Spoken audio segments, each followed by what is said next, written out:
The comparison between the armor worn by Roman generals and that of legionaries involves several aspects, especially concerning their purpose and use in the Roman military context.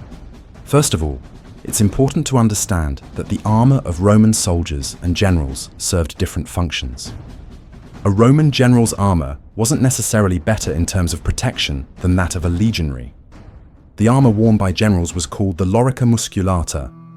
This type of armor was a cuirass designed to fit the wearer's torso, and, unlike the more common armor used by legionaries, served mostly ornamental and symbolic purposes.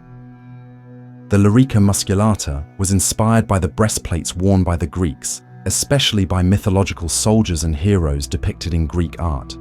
These cuirasses were made to imitate an idealized male physique, with detailed sculpting that emphasized the warrior's musculature, giving the general an appearance of strength and power.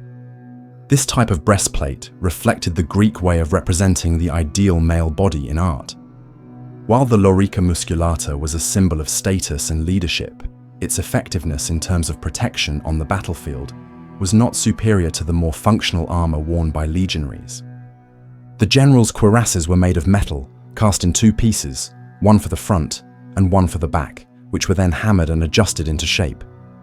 These armors weighed around 25 pounds, or approximately 11 kilograms, making them heavy, but more suited for displaying a general's authority than for real combat protection. Additionally, the lorica musculata often featured mythological scenes and decorative elements, reinforcing the connection between the general and the heroic culture of antiquity. This armor reflected the idea that Roman generals were not just military commanders, but also figures of authority who represented the empire and its grandeur. On the other hand, the armor of Roman legionaries was designed with a completely different focus, protecting the soldier while fighting on the front lines. For much of the Roman Republic and the early empire, the standard legionary armor was chainmail, lorica hamata, a piece made of interlinked metal rings. This armor offered a good combination of flexibility and protection and was highly effective for close combat. It was also the preferred armor of centurions. They favored it because it offered full body coverage and required less maintenance.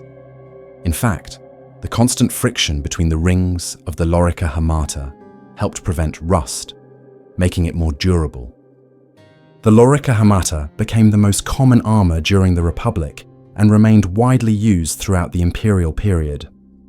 For a time, it was supplemented by the lorica segmentata, an armor made of metal strips that provided greater protection and rigidity for legionaries.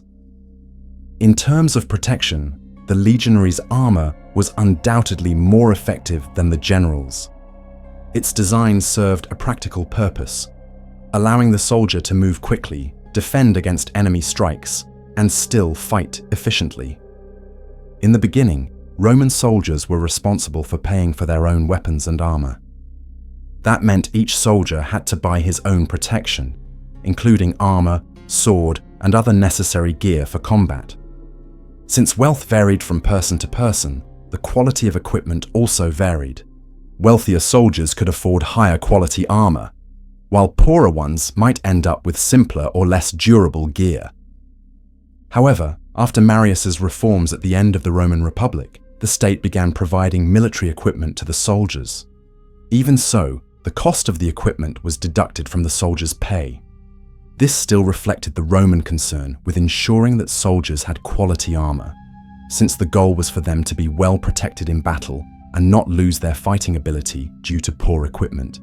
In addition, when the Roman army suffered heavy losses in battle, as in the Battle of Arausio, where they lost 80,000 soldiers, they stockpiled armor and weapons to quickly equip new troops. This shows the efficiency and preparedness of the Roman army, which always aimed to maintain a supply of military gear ready for use at any moment. So when we compare a general's armor with that of a Roman soldier, in terms of actual protection during combat, the legionary's armor was certainly more effective. But what do you think? Tell us in the comments which one you choose, and if you enjoyed this video, don't forget to leave a like and subscribe to our channel. See you in the next video.